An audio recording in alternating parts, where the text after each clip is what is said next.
Ladies and gentlemen, would you please welcome the man who broke Prince William's middle finger?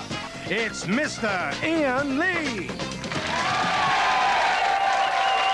I see. Got it. Now I got it. Well... Bless you, you're very kind. But I certainly did warn Prince William not to put it there.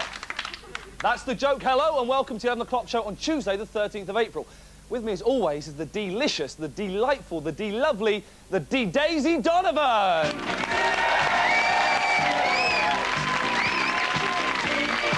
And joining us live from HMS Invincible, somewhere in the Adriatic, it's our very own war correspondent, the demonic, the demented, the disturbed, Mackenzie Crook. Hello, Mackenzie.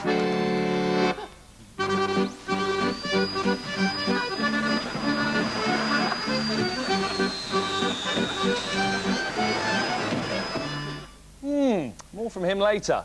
Now, did you spot Tommy Vance's name in the Sunday Times list of the country's richest people this week? Well, no, nor did I, which is why he's still doing voiceovers for us. God bless him, yep, it's Tommy Vance with his news slam. Tuesday, April the 13th, and Madeleine Albright meets Russian Foreign Minister Igor Ivanov in a hotel in Oslo. Why? To prevent World War III or to have an illicit shag? My guess, to prevent World War III. From a goodwill bearer to an NHS carer. And the government sets up a 24-hour nurses free phone. About time! It currently costs me £2 a minute cheap rate to speak to a nurse, but it does make me feel a whole lot better. From Dialer Dolly to a supermarket trolley, and Tesco's are winning the supermarket war. I prefer Londis. A can of Tennant Super is 4p cheaper, and that's money I can spend on other things, like vodka.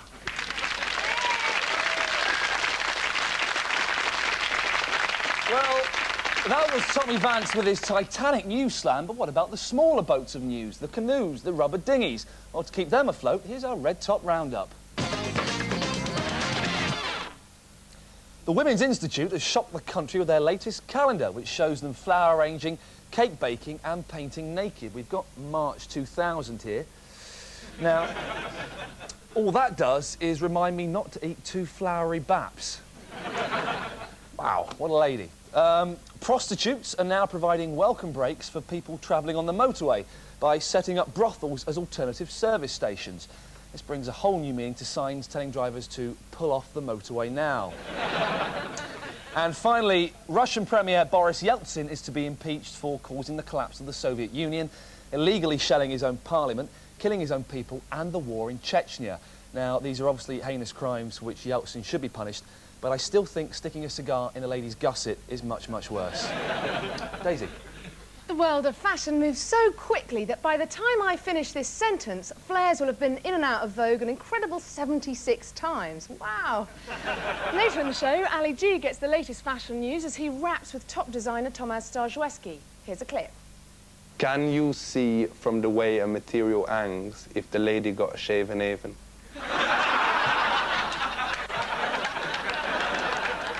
There's 60,000 starving refugees sitting in a field in Yugoslavia. Children who've lost their homes, their parents, their future. But now, thank the Lord, the tabloids are there to help. It seems that tabloid journalists aren't the filthy, money-grabbing gutter snipes we always thought they were. They're actually humanitarians on the scale of Bono and Sting. The papers are all currently engaged in their own war to see who can be the most helpful in Kosovo. Now, the Mirror has mercifully sent the refugees all the staples for survival. First aid, tents, rice, and of course, shampoo. Yeah, the Mirror has declared war on damaged hair and spit ends in the former Yugoslavia. Well done, that Mirror. The Daily Star have surpassed even this valiant effort by sending the British artillery two much-needed 20-pounders in the form of topless models Jordan and Michelle Clack. And the fact that this terrible war rages on without an end in sight is not lost on those girls.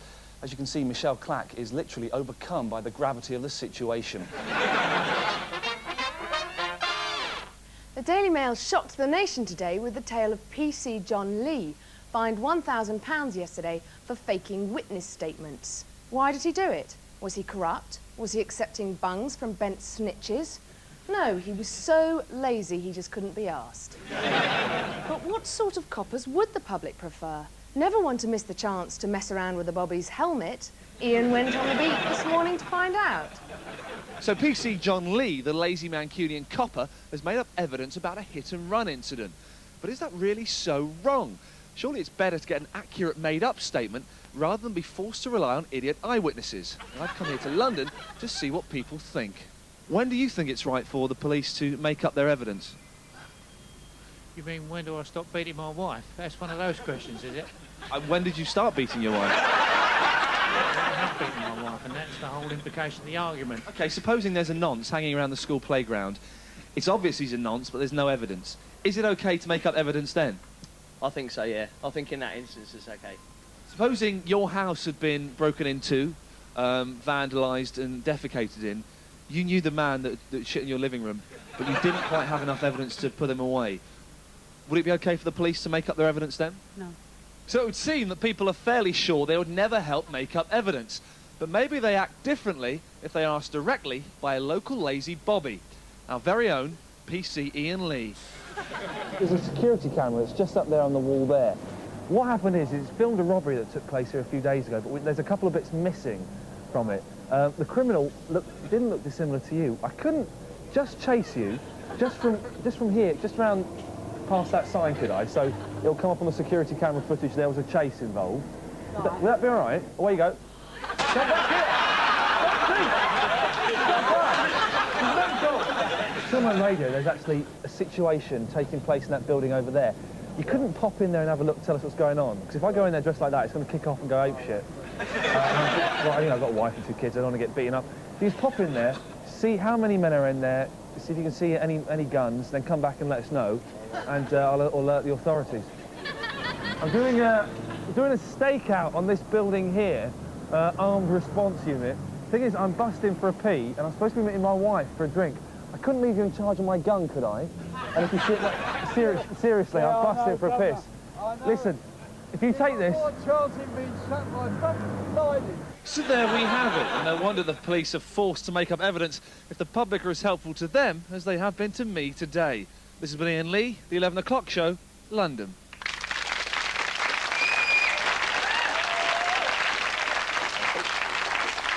This weekend, NATO lined up the biggest air and sea armada since the Second World War and sent them to the Balkans. The largest and most powerful ship in the fleet is the aircraft carrier HMS Invincible. And on that very ship is our very own war correspondent, Mackenzie Crook. Are you there, Mackenzie? Ahoy, ahoy, Iain. Yes, I'm here. Mackenzie, what can you tell us about the mission? Well, we're out here in the Adriatic on a mission to restore peace to the Balkans and bring harmony to the region. And how exactly are we going to do that? We're going to bomb the shit out of them. Now, there's been a lot of speculation in the press over here about the possibility of sending in ground force. Can you shed any light on that? Ground force, yes, I can. I can confirm that Alan Titchmarsh is on Amber Alert. And Charlie Dimmock's knocking about on the ship somewhere. Now, being out at sea, it must get a bit lonely, Mackenzie, if you know what I mean. I know what you mean. Well, actually, no, Iain, I've been recognised from telly and I'm getting a bit of How's Your Father every night. Really? I didn't know there were any wrens on board. No, there aren't. Well, thank you, Mackenzie. We'll have more from Mackenzie later on, as will half the crew, it seems. They say that a week is a long time in politics. Well, they're wrong. I've timed it and it's exactly the same length. But when I spoke to MPs Austin Mitchell and Martin Bell, the time seemed to fly by.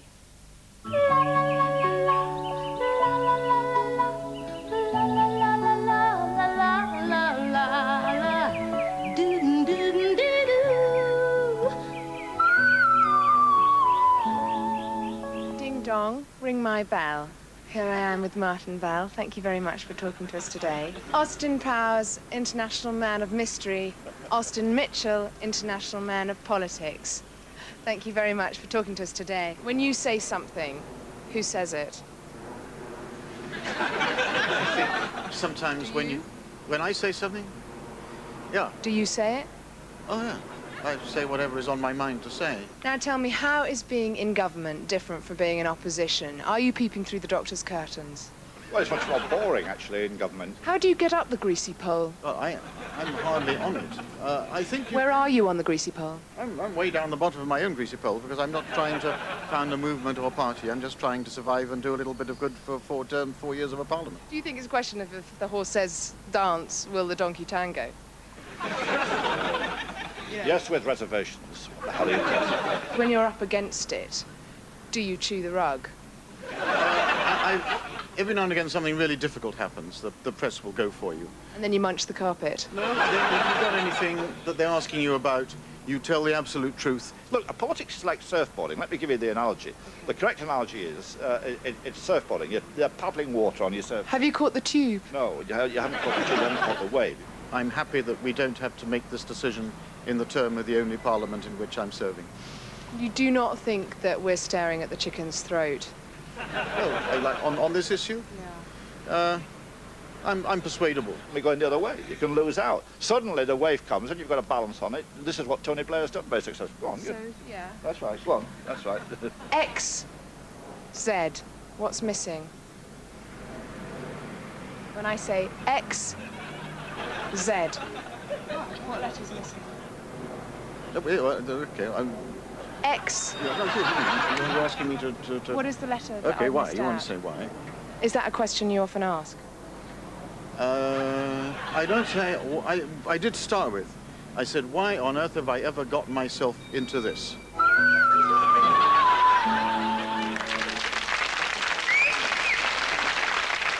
Before the break, just time to expose supposed baby boffin Kaya Harridge, who yesterday became Britain's youngest Mensa member, aged just 6. Now, we got a bit suspicious of this clever clogs kid. The answers she gave to the Mensa questions are all correct. But are these really the answers of an infant? For example, when asked to continue this series of numbers, 1, 5, 2, 5, 3, young Kaya gave a correct answer of 5. But a genuine 6-year-old would answer...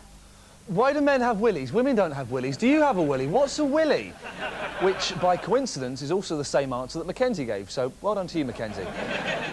Now, this self-styled child is obviously not a 6-year-old genius at all. She's just a clever midget lady who likes showing off. Think about it. It's not the first time we've all been hoodwinked. See you after the break.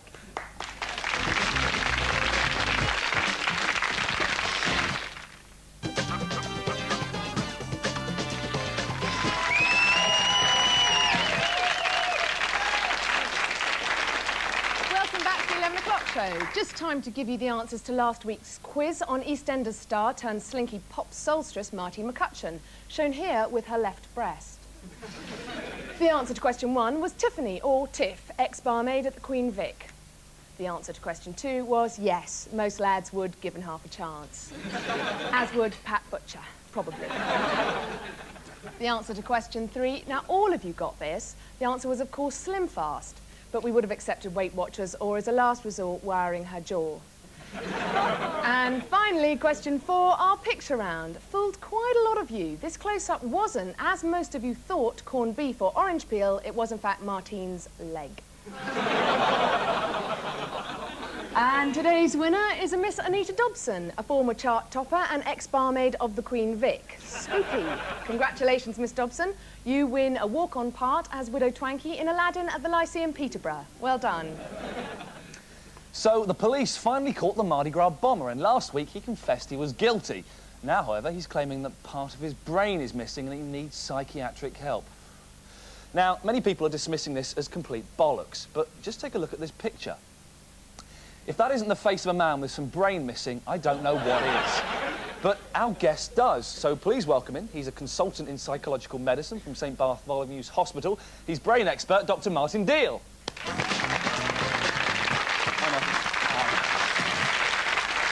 Now, Martin, you are a genuine brain expert, aren't you? I have been told as much. That doesn't fill me with confidence to start with, if I was going my brain. Edgar Pearce is claiming that he doesn't have all his brain. Can you tell me exactly which part of the brain is it that stops you trying to firebomb Sainsbury's? Well, First of all, I don't know anything about the Pierce case and can't comment specifically on it. But in general, it's a diffuse thing. It's the frontal lobes of the brain, particularly, that alter personality.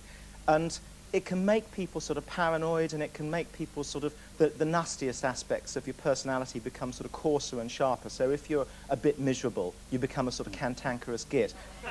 Couldn't all criminals just claim, oh, I've got a bit of my brain missing, that's what made me mug that old lady and piss on a wall? Yeah. Yeah, there's a guy trying to get off the death penalty in the States at the moment because he's saying his relatives are all criminals as well, and it's the way he's born and his genes and not him. Now, in the film One Flew Over the Cuckoo's Nest, Jack Nicholson had a lobotomy. Couldn't we just do that to crooks, just cut bits of their brains out and make them good? No, it doesn't work. Makes the public feel better sometimes, but it doesn't... Would you ever consider trying that at home in your laboratory, just to see what happens? Depends who it was on. Depends who it was on. I can think of a few people I'd like to try it on, but... Are you threatening me? I don't mind. I'm well up for it if you want to have a go, if you want to take a bit of my brain out. Well, we'll see, we'll see. Do you keep brains in a jam jar? Personally, no. Do you know people that do? I know one or two that do, yeah. Any famous brains in a jam jar? Because I heard that Terry Wogan's brain is in a jam jar, and, and he gets it out only when he needs it. Is that... It wouldn't surprise me at all. Right. Now, final question. From what we said, do you think it's theoretically possible for someone to function apparently normally with only half a brain? Well, you've talked about tabloid journalists earlier this evening. I'll stop you there, because we've got an example. Would she look a bit like this, do you think? Kelly Brook there, just a little joke, ladies and gentlemen. Thank you very much, Dr. Martin Deal. Thanks a lot for coming in.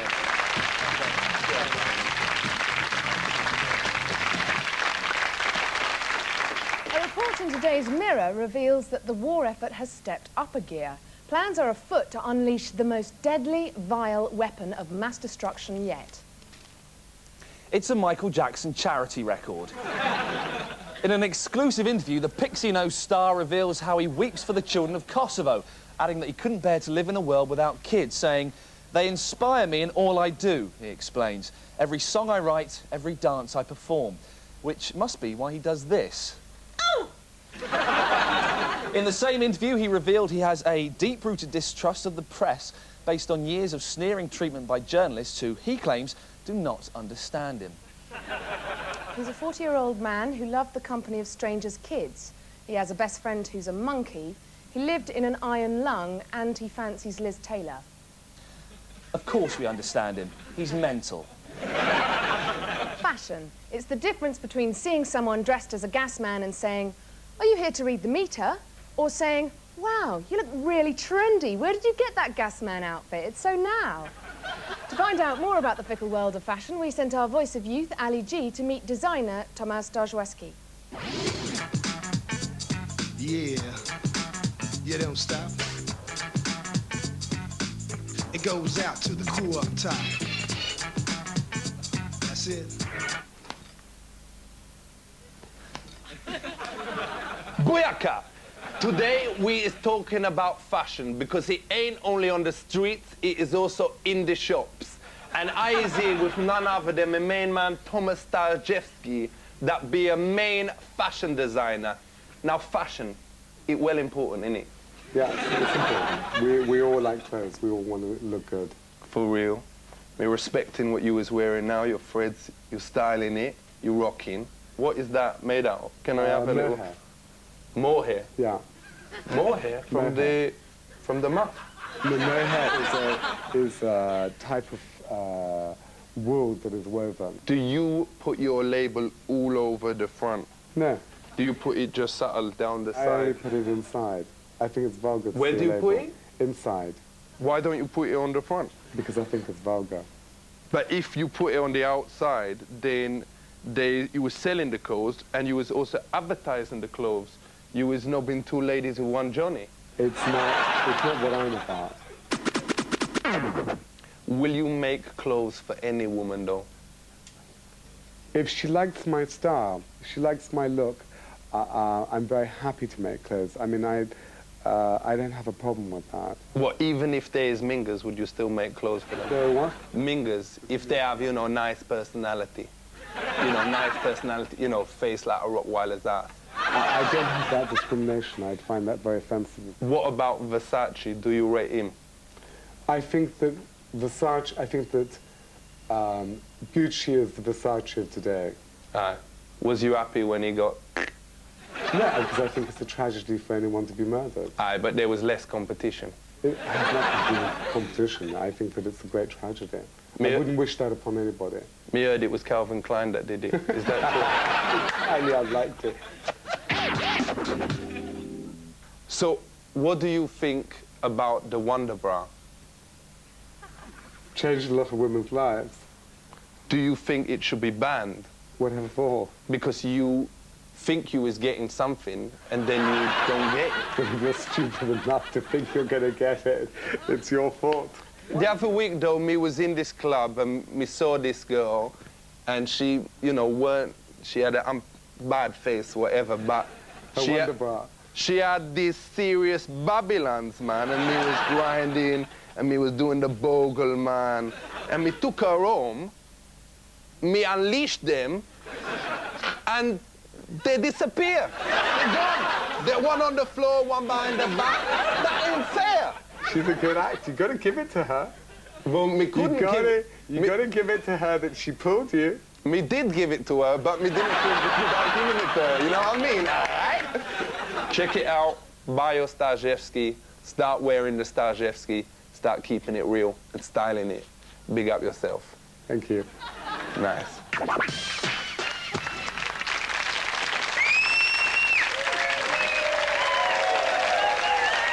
Fantastic.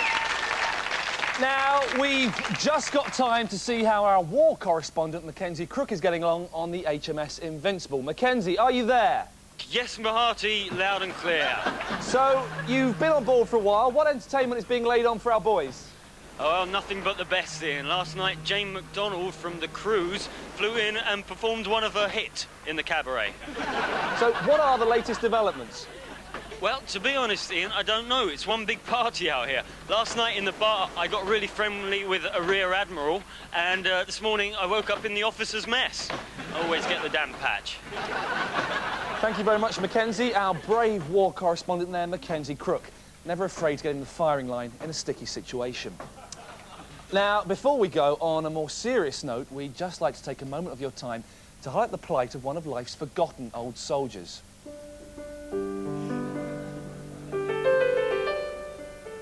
Bill Roach, who has been forced to declare himself bankrupt after a long-running legal battle to prove that he's not dull. Roach isn't a man known for backing losers, but now he needs your help. Just £1 of your money could help buy him a shoehorn, some birdseed, or a cardigan with leather elbow patches. And who wouldn't like to see this old man smile, even just once? So please send us £1 in an everyday dull envelope marked "Does Bill Roach bore you shitless?" appeal. The 11 o'clock show, P.O. Box 30002, London, SE1 8WW. Thanks so much for your time. Good night. Good night.